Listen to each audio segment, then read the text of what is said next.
Well, a habit is a redundant set of automatic, unconscious thoughts, behaviors, and emotions that's acquired through repetition. A habit is when you've done something so many times that your body now knows how to do it better than your mind.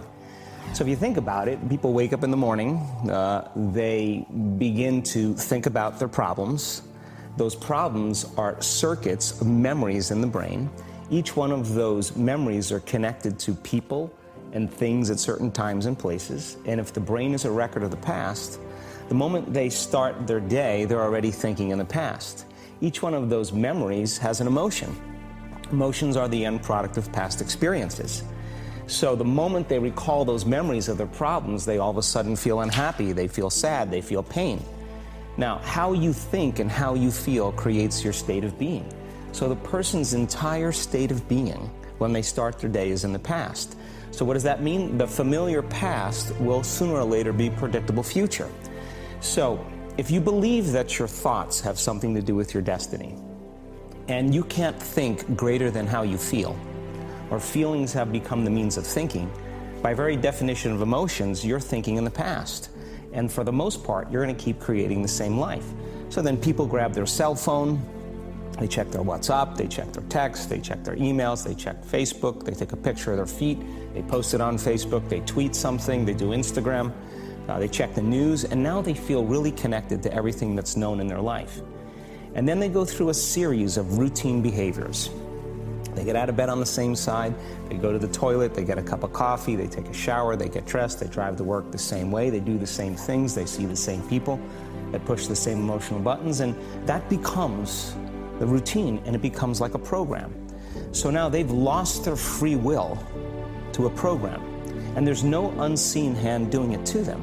So when it comes time to change, the redundancy of that cycle becomes a subconscious program. So now 95% of who we are by the time we're 35 years old is a memorized set of behaviors, emotional reactions, unconscious habits, hardwired attitudes, beliefs, and perceptions that function like a computer program. So then a person can say with their 5% of their conscious mind, I want to be healthy, I want to be happy, I want to be free. But the body's on a whole different program. So then how do you begin to make those changes? Well, you have to get beyond the analytical mind, because what separates the conscious mind from the subconscious mind is the analytical mind. And that's where meditation comes in, because you can teach people through practice how to change their brainwaves, slow them down.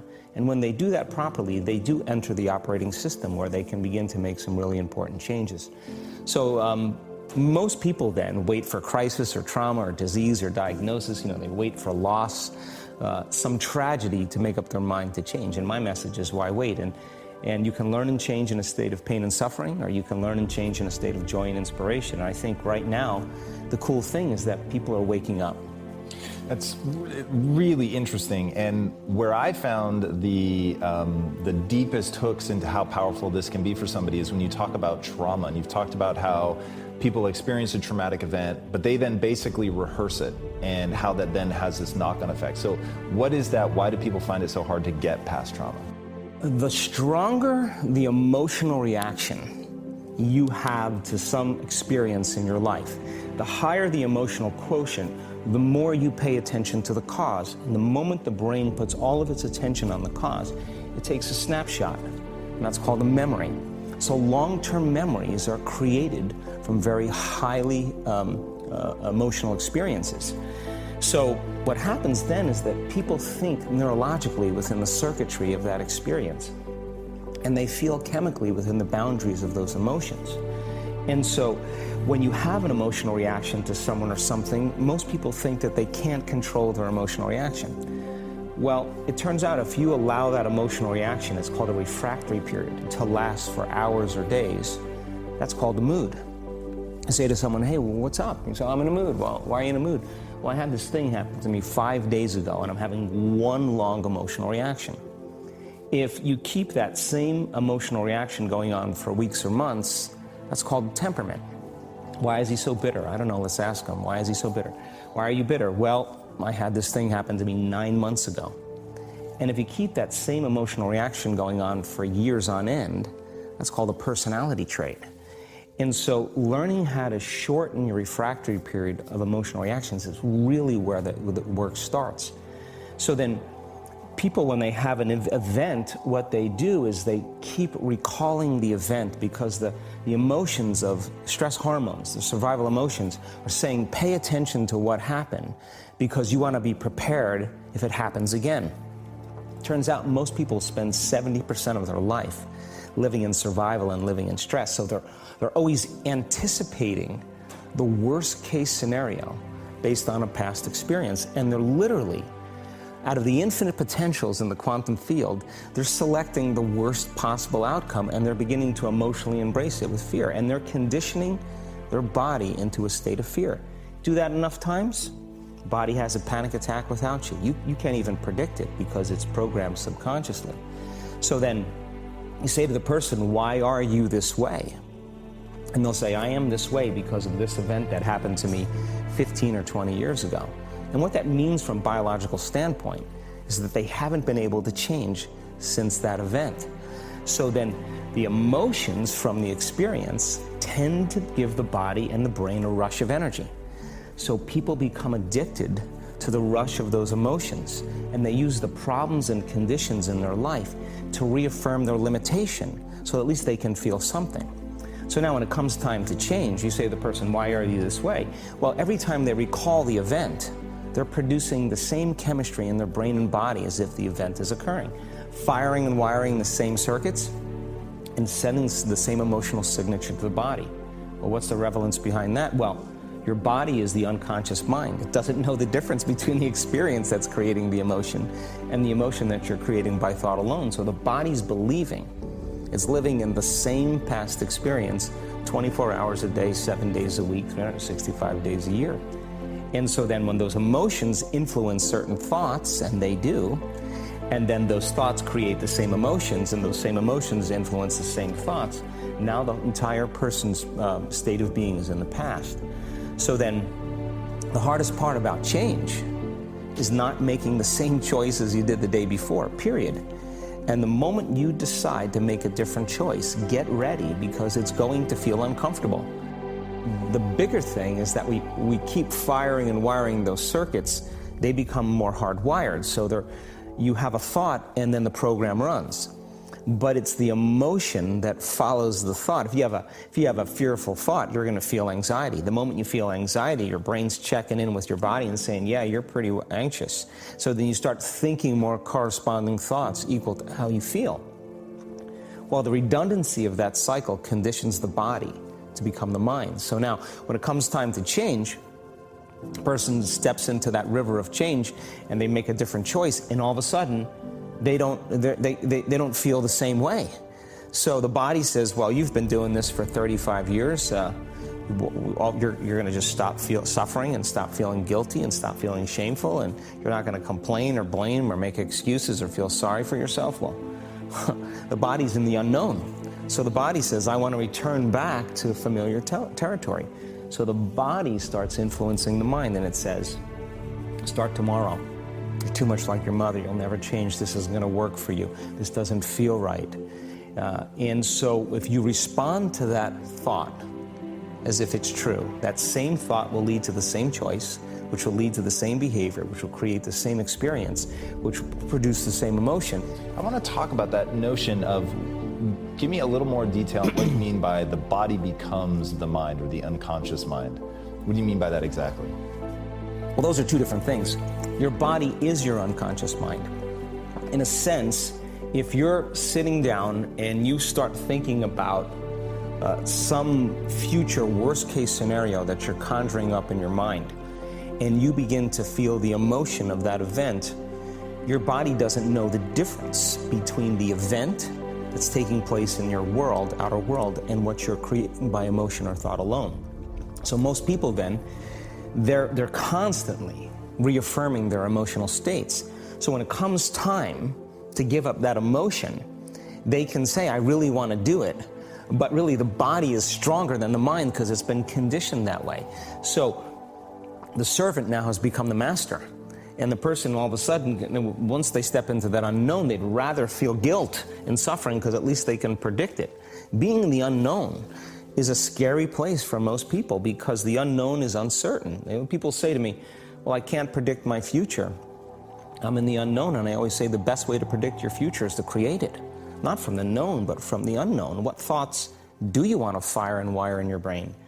What behaviors do you want to demonstrate in one day? The act of rehearsing them mentally, closing your eyes, and rehearsing the action. The rehearsing the reaction of what you want, or the action? The action of what you want. By closing your eyes and mentally rehearsing some action.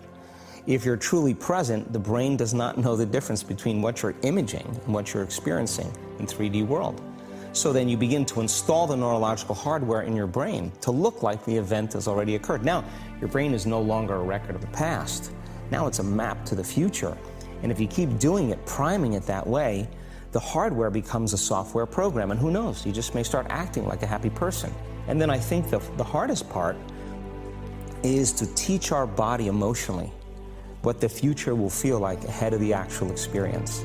So what does that mean? You can't wait for your success to feel empowered. You can't wait for your wealth to feel abundant. You can't wait for your new relationship to feel love, or your healing to feel whole. I mean, that's the old model of reality, of cause and effect, you know, waiting for something outside of us to change how we feel inside of us. And when we feel better inside of us, we pay attention to whoever or whatever caused it. But what that means then is that from the Newtonian world is that most people spend their whole life living in lack, waiting for something to change out there. What do you mean the Newtonian world? The Newtonian world is all about the predictable. It's all about predicting the future. But the quantum model of reality is about causing an effect.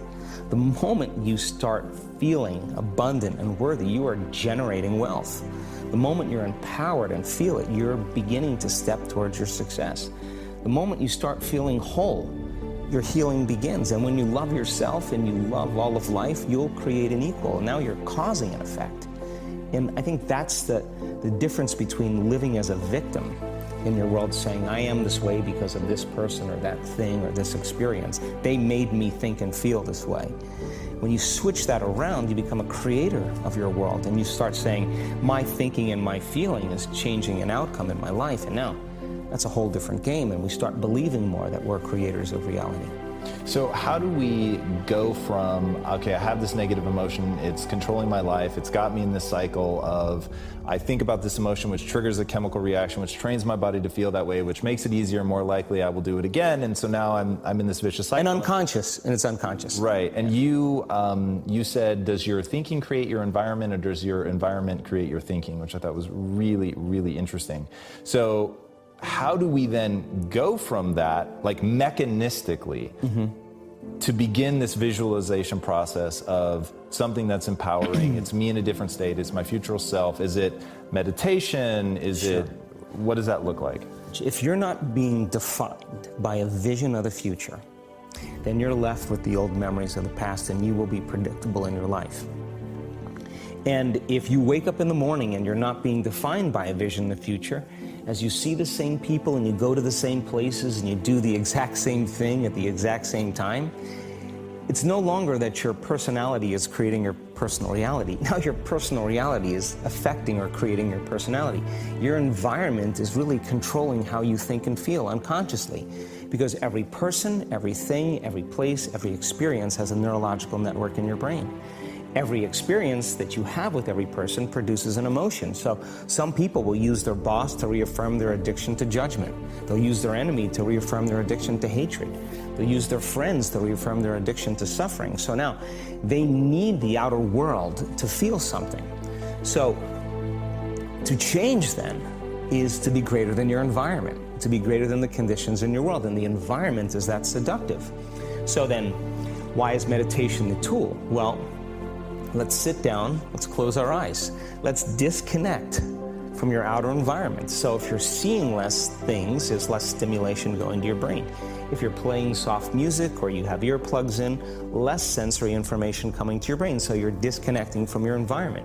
If you can sit your body down and tell it to stay like an animal, stay right here, I'm going to feed you when we're done. You can get up and check your emails. You can do all your texts. But right now, you're going to sit there and obey me. So then, When you do that properly, and you're not eating anything or smelling anything or tasting anything, you're not up experiencing and feeling anything, you would have to agree with me that you're being defined by a thought, right? So when the body wants to go back to its emotional past, and you become aware that your attention is on that emotion, and where you place your attention is where you place your energy, you're siphoning your energy out of the present moment into the past, and you become aware of that. And you settle your body back down in the present moment, because it's saying, well, it's 8 o'clock. You normally get upset because you're in traffic around this time. And here you are sitting, and we're used to feeling anger, and you're off schedule. Oh, it's 11 o'clock, and you usually check your emails and judge everybody. Well, the body's looking for that predictable chemical state. Every time you become aware that you're doing that, and your body is craving those emotions, and you settle it back down into the present moment, you're telling the body, it's no longer the mind, that you're the mind, and now your will is getting greater than the program. And if you keep doing this over and over again, over and over again, over and over again, just like training a stallion or a dog, it's just going to say, I'm going to sit. And the moment that happens, and the body's no longer the mind, when it finally surrenders, there's a liberation of energy. We go from particle to wave, from matter to energy, and we free ourselves from the chains of those emotions that keep us in the familiar past. And we've seen this thousands of times. In fact, we can actually predict it now on a brain scan.